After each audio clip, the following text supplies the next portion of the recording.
Daddy, she's doing it so I won't be scared anymore, the little boy whispered as the clippers kept buzzing. Before anyone heard the clippers, before the hair touched the floor, before Lorenzo DeLuca heard his son's trembling voice, fear had already been living inside the house. At just 5 years old, Sebastian DeLuca had learned how to measure time by hospital visits and how to read faces for disappointment. His sickness had no neat name the doctors could agree on, only tests, inconclusive reports, and a growing list of things he was no longer allowed to do. Run, play too long, sleep flat, cry too hard. The house adjusted around his illness. The schedules tightened, the staff rotated, and the love quietly thinned. In Palm Beach, where problems were often hidden behind hedges and gates, 9 maids had already come and gone in 6 months. Some left after night terrors, others after sudden medical episodes, one after being blamed when Sebastian stopped breathing for 40 seconds in her care. Each departure taught Sebastian the same lesson. Everyone leaves when I get worse. Only one person had not left yet. Imani Brooks was young, underqualified, and deeply out of place among marble halls and whispered orders. She was warned during hiring. The boy is fragile. The father is worse. But no one told her how frightened Sebastian was of his own reflection, or how he slept sitting up to avoid the pain in his neck, or how he asked dangerous questions for a child his age. Do kids like me go to heaven faster? Miles away in Naples, Florida, his mother, Vivian Hartwell, watched from a distance, enforced by court orders and sealed documents. She had no legal voice in the house, only a spiritual one, and weeks earlier, she had whispered just one sentence through a church intermediary to the new maid. If my son becomes afraid of his own body, do not let him suffer alone. Imani did not yet understand what that would cost her. She only knew this. Something in that house was breaking, and God had planted her there before the breaking was seen. What Imani chose to do for Sebastian would soon force a man who mocked faith to collide with it. Before we continue, please like, share, and subscribe, and tell us in the comments where you're watching from. Now let's dive back into the story. In the shadowed halls of the DeLuca estate, whispers moved faster than light. Within 6 months, 9 women had walked those same staff corridors, each with wide eyes and quiet prayers, and each had left. One nanny vanished after a midnight ambulance wail shattered the stillness. Another resigned after a trauma so thick she couldn't speak of it without shaking. Each departure had one common thread: Sebastian. Every single maid had faced the storm of his sudden medical drops. The terrifying moments when the little boy's breathing thinned like mist, his lips ghosting toward blue. Twice, the staff had to call ambulances. Twice, the silence of the house cracked open to let in the sound of sirens and stretchers. But when the chaos faded, Lorenzo DeLuca didn't thank anyone. No, he demanded answers, demanded blame. He accused the nearest caretaker each time. You didn't check the monitor. You were supposed to watch for signs. One nanny faced threats of a lawsuit. Another was made to sign an NDA, forced into silence after being labeled negligent, when she'd only panicked like any human would. The message echoed like a curse through every domestic agency on the East Coast.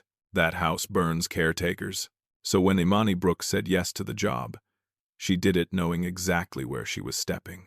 Not because she didn't care, but because she didn't have a choice. Her rent was past due. Her sister's tuition was unpaid, and when the agency called her that morning, she'd lied through her teeth. Yes, I'm experienced with critical care children. Yes, I understand high-pressure environments. Yes, I'm ready. But nothing prepared her for the first night. She crept through Sebastian's room quietly, the glow of a rocket nightlight pulsing against pale blue walls. Toy blocks, medical equipment, Superman bedsheets. Childhood and chaos held hands in this room. At first, the boy slept peacefully. His chest rose and fell in a pattern Imani matched with her own breath. But then, a sharp inhale. A sudden stillness. Then, nothing. Her own breath caught. She leaned in, his lips parted slightly, his chest motionless. "Sebastian," she whispered, heart stammering. He didn't respond. She rushed to the hallway. barely able to speak. I think he's not breathing." A security guard, stationed near the corridor, looked up from his phone with irritating calm. "If it's not a full stop, don't panic the father." Her voice cracked. "He's barely. Don't wake him unless he's dying. Those are the rules." And that's when it hit her. This wasn't a home. It was a trial by fire. A place where fear walked louder than footsteps. Where women ran because no one else cared enough to stand still. Fear ruled that house. And love kept quitting. Imani returned to Sebastian's bedside, trembling. She placed her hand lightly on his chest. He stirred, breathed, and then, eyes fluttering open, he whispered like a ghost, "Will you leave me too?" Some children only survive because someone stays when everyone else runs. If you believe that kind of courage still matters, staying with this story is already a choice. She didn't answer, but in the hallway, the cameras were already watching. And Lorenzo had just started reviewing the footage. The light in Sebastian's room was soft, golden like the end of daydreams. But under that glow lay the quiet despair of a child too small to carry the weight he was handed. Imani had been reading him a book, something about astronauts and stars.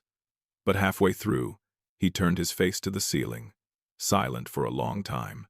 Then he whispered, "Miss Imani, do they have toys in heaven?" The book fell closed in her lap. She didn't speak. She didn't move. He turned toward her, big eyes blinking slow. "Like, do you think they have Lego? Or Hot Wheels? Or, even if I don't take mine?" Imani forced a smile. "Why would you need to know that, honey?" Sebastian shrugged. "I think I'm going soon." Her throat burned. Her fingers curled tightly around the edge of the book. She wanted to scream, "No, you're not." But what if he was? Instead, she leaned in and said softly, "If they do have toys up there, I bet they've got better ones than we've ever seen." He nodded like he was trying to accept that. That night, when Sebastian slept, Imani didn't leave. She watched him breathe like she was counting every second he stayed alive. She noticed something else, too. Lorenzo, the billionaire father who controlled everything in the house, rarely stayed in that room longer than 5 minutes. He'd peek in, stand awkwardly near the door, maybe touch Sebastian's shoulder, then leave, like the boy's presence was a room filled with smoke. No lullabies, no long bedtime talks, just withdrawal. Like love was something expensive he no longer wanted to spend. Later, when Imani asked the housekeeper what Sebastian's illness was, the woman shrugged. "They don't know. It's not one thing. It's everything. One day he's stable. The next, the air hurts him." Imani looked over at the boy, playing quietly with action figures. "So he's fighting something invisible?" she asked. The housekeeper paused. "Aren't we all?" 2 days later, a folded note arrived in Imani's laundry bag pressed between towels. It wasn't signed, but it had a symbol in the corner, a small cross made of thorns. She recognized it from a church newsletter she'd seen once, one of the healing ministries that passed through Palm Beach like whispered prayers. The note read, "If my son grows afraid of his own body, mirror his fear so he won't be alone. He needs to see that someone else feels it too. V." Imani stared at it for a long time. She didn't know what it meant yet. Not really. But she folded the note into her apron and kept it close. That night, Sebastian woke from a nap and rubbed the top of his head. Something fell onto his pillow. Imani leaned closer. It was hair, just a small patch, but enough to begin the unraveling. Every child fights a battle we can't see, but some fight it thinking they're alone. If your heart stirred even once for Sebastian, don't scroll past his story like the others did. The next morning, Imani asked for scissors, and the maid who brought them asked just one question. "Are you about to do what I think you're about to do?" The mirror didn't lie. It never does when it comes to loss. Sebastian stood in front of it, still in his Superman pajamas, eyes wide and red-rimmed. A soft patch of scalp peeked through thinning blonde strands, fragile, like petals falling too early from a tree. He didn't say anything at first, just stared. Then his small voice cracked. "I look sick." Imani kneeled beside him, trying to brush the loose strands gently, but he pulled away with sudden force. "Don't touch it," he cried, covering his head. "It's mine." She froze. He wasn't angry. He was scared.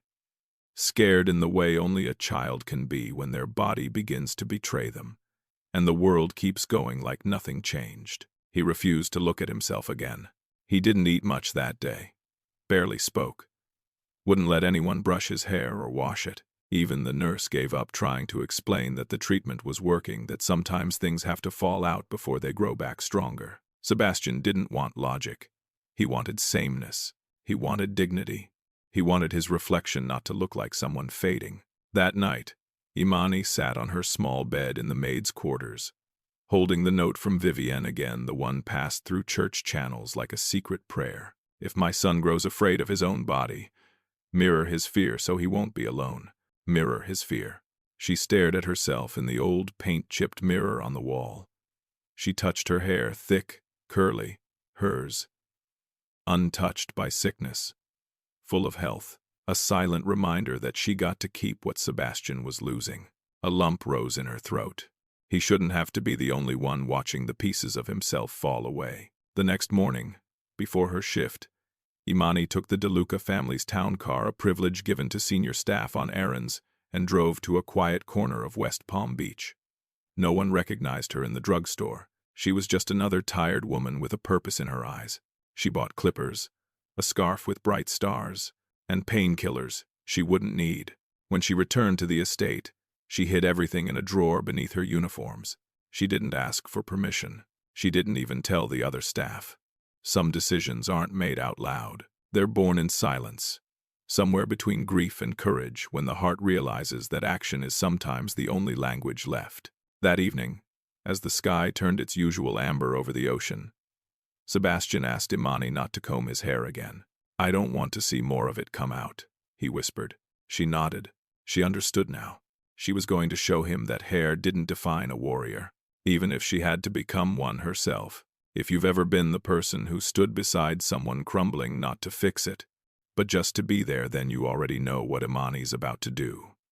Don't look away now. Across the coast, a storm delayed Lorenzo's flight out of Miami. He'd be home that night, and what he was about to walk in on would change everything. The marble echoed beneath Lorenzo's shoes as he walked through the DeLuca estate. No one had expected him home that day, not after his Miami meeting was rescheduled due to storms. No staff scrambled. No announcements were made. He entered with the ease of a man who owned the silence. But the silence didn't greet him. It hummed, a low, electric buzz carried from down the hallway, the corridor that led to his son's room. His brow furrowed. The sound was familiar, but out of place, like a razor, a grooming tool. Something mechanical slicing through calm. He stepped closer. The sound grew louder behind the half-closed door. Then voices, not raised, not panicked, just calm. Lorenzo pushed open the door, and everything inside him unraveled. Imani sat on a small stool near the bed, wearing yellow rubber gloves and holding a pair of clippers halfway through, buzzing the rest of her thick, coiled hair off. Her uniform was speckled with tufts. The floor was littered with black curls, and beside her, Sebastian sat cross-legged on the bed, quiet as a monk, watching, breathing steady.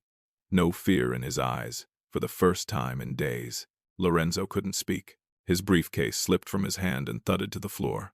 Imani glanced up, not startled, not apologetic, just steady. Her voice was low. Now he won't be the only one afraid of the mirror. Lorenzo blinked hard. His jaw trembled. The room, the same one that had stolen his peace over and over again, suddenly held a weight that crushed him from the inside. This woman, this maid, had done what no expert, no specialist, no therapist had managed. She made his son feel seen. He swallowed the knot in his throat. "Why would you do this?" His voice cracked, more fragile than furious. Imani placed the clippers gently on the nightstand and stood. "Because his mother asked me to stay when everyone else left." Silence swallowed the space between them. It wasn't an accusation. It was a calling. Sebastian reached for the scarf Imani had brought, blue with bright stars, and carefully placed it in her hands.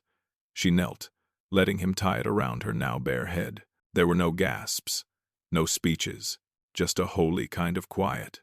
Lorenzo stepped back, leaning against the wall, his eyes filled with something no one had seen in him for years. Not rage, not power, but sorrow and recognition. Vivienne hadn't abandoned their son. She hadn't left him with strangers. She had planted protection. Some sacrifices happen without applause, without permission, and without safety.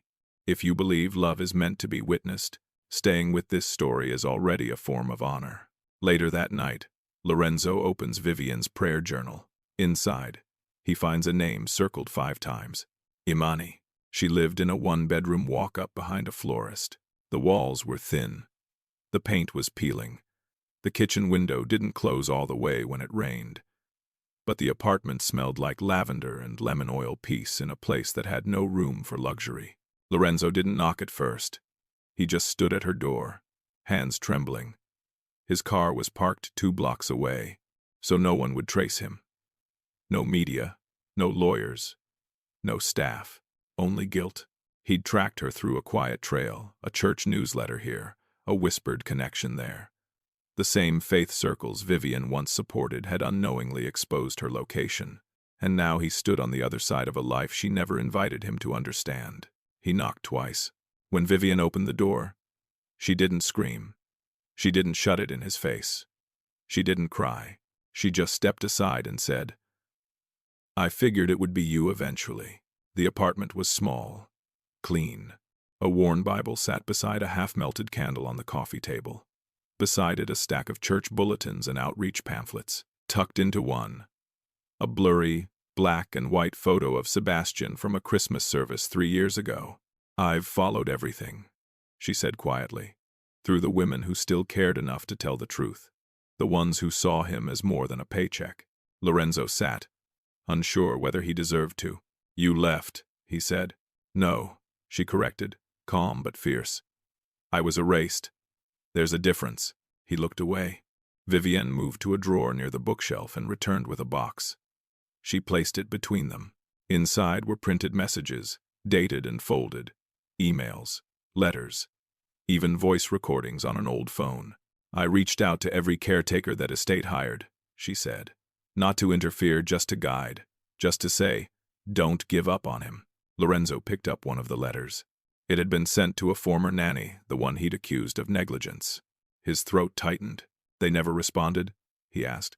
Vivienne shook her head. "Some were scared. Some blocked me. Others thought I was crazy. But one woman wrote back." She turned the box toward him and pulled out a single envelope. "Imani Brooks. She asked if it was true what they were saying about your house. I told her the truth.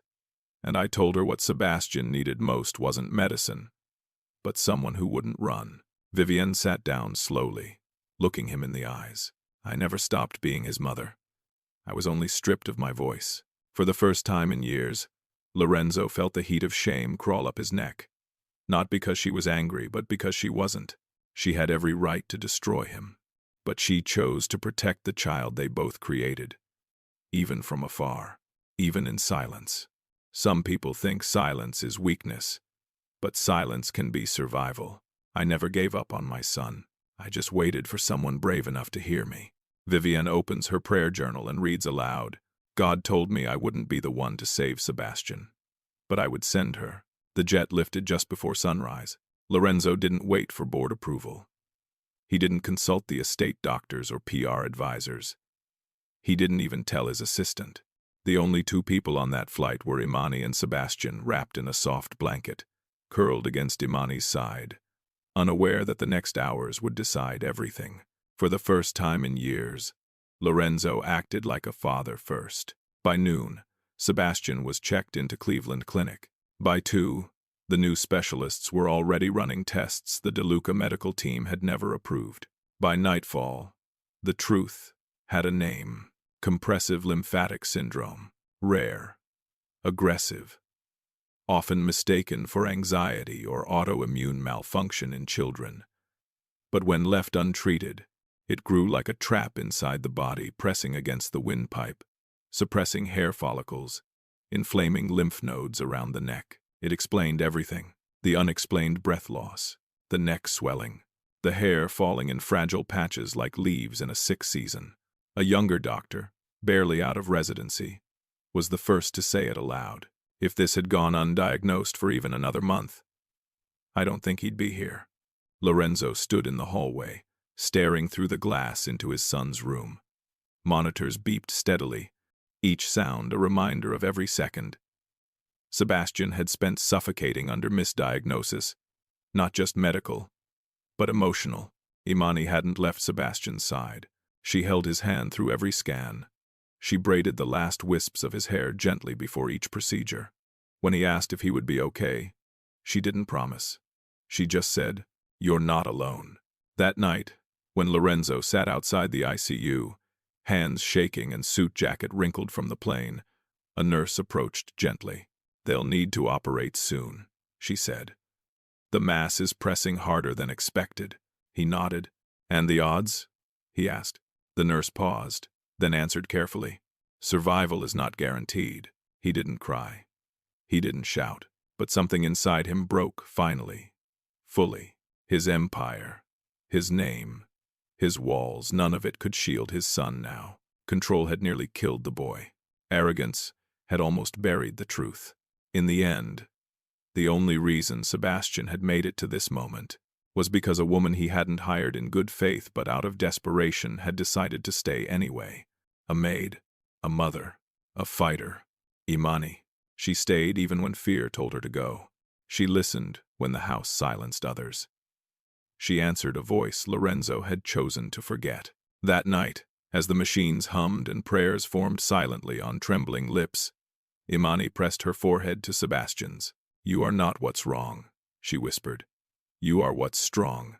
Not every diagnosis comes with a cure, but every child deserves someone who fights for truth, even when it's buried beneath fear, power, or pride.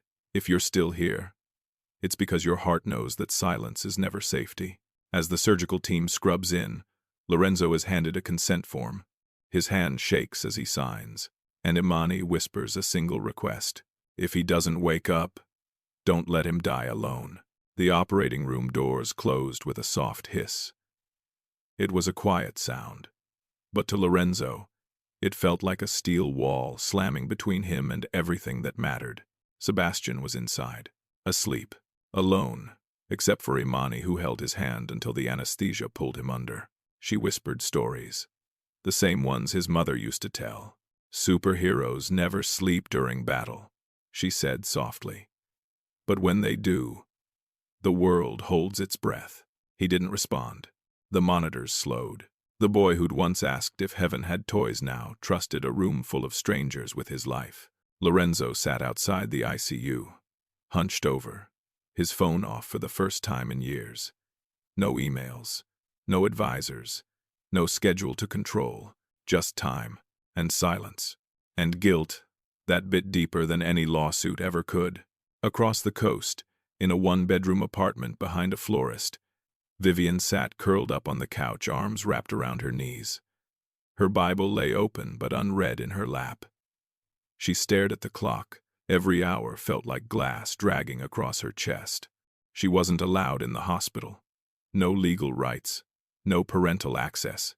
Just the ache of knowing her son was in danger, and the world had deemed her voice irrelevant. But still, she prayed, and in that sterile waiting room, so did Lorenzo. Not with eloquence, not with scripture, but with raw, shaking desperation. His lips moved without knowing how prayer was supposed to sound. He whispered, "Don't take him, please. Take anything else. But not him. No deals, no bargaining. Just the words of a man who finally realized he had no more control to give." This was not strategy. This was surrender. 2 hours passed, then 3. When the surgeon finally emerged, the room stood still. Lorenzo rose, face pale. "The surgery was successful," the doctor said gently. "We were able to remove the mass compressing his airway. There's swelling, and recovery will be difficult. But he made it." Lorenzo didn't speak. He sat back down slowly, eyes burning, chest heaving with a breath he hadn't allowed himself to take in weeks, maybe years. Imani returned to the hallway, her head still wrapped in the star scarf, her eyes tired but steady. He kept reaching for someone's hand even in sleep. she said. So I held it. Lorenzo looked up at her, really looked. This woman, whom he had once reduced to a job title, she was the reason his son had survived. Thank you, he whispered. Imani didn't smile. She simply said, You'll have to tell him yourself. That night, Sebastian lay hooked to monitors in the pediatric ICU. His breathing was raspy, but steady. Tubes threaded through his arms. A soft rhythm hummed from the machines, not intrusive, just steady. Lorenzo sat by his bed in silence. Vivian, still waiting in Naples, lit a candle and whispered the word she'd prayed for years. Let him wake. Let him stay. This wasn't a miracle of medicine alone, it was a miracle of presence. Of people who stayed when the world told them to leave. If you're still here, maybe you're one of those people too. 3 days later, Sebastian speaks his first words post-surgery. Where's the lady with the stars on her head? The machines were gone now. The wires, the beeping, the sterile scent of risk, all of it had been cleared from Sebastian's room, replaced with quieter signs of healing. A white noise machine, a stack of soft books, Imani's star-patterned scarf folded neatly on the nightstand. His breathing had stabilized. Not perfect, not effortless, but real, alive. He moved slower now, more careful. He still flinched when doctors walked in, still pressed a hand to his chest when he dreamed, but he laughed again. Sometimes in whispers, sometimes in full. His hair hadn't come back yet. The mirror still made him wince. But he no longer asked if heaven had toys. He only asked if Imani was staying. The answer was yes. Lorenzo had made it official. Imani would remain Sebastian's permanent protected caregiver, legally bound, financially secured, and emotionally trusted. Family isn't always made from blood, he had told her. Sometimes it's made from the people who refuse to walk out. Vivienne wasn't given custody, but supervised access, the thing she had begged for, was granted. It wasn't everything, but it wasn't nothing, and that was enough for now. She arrived on a quiet morning, dressed in soft colors, hands trembling as she stepped into the sunlit corridor of the De Luca estate. She hadn't been there in over a year. The walls looked the same, but something in the air had changed. Imani led her gently into the room, where Sebastian sat coloring. He looked up slowly. For a moment, there was no recognition, then a flicker. His hand paused. The crayon dropped. Mom! Vivienne didn't rush forward. She didn't cry. She knelt. Let him look at her. Let the moment be slow. Then, with permission in her eyes, she reached out and touched his face, the softest gesture. A mother's fingertips against the skin she once thought she'd never feel again. I missed you every day, she whispered. He didn't say anything. He just leaned forward until his forehead rested against hers. Imani stepped back. Lorenzo watched from the hallway, hands folded, silent. He didn't interrupt. He didn't insert control. He only bore witness. This wasn't reconciliation. Not fully. The cracks were still there. The custody lines still drawn. Forgiveness still unfolding like paper too long, folded in the dark. But something had shifted. Vivienne was no longer erased, and Sebastian was no longer alone. Not every ending gives back what was lost. Some only prove that love was never wasted. If stories like this still remind you what matters, staying connected is already a quiet form of faith. God did not reunite every broken piece, but he returned enough life for hope to breathe.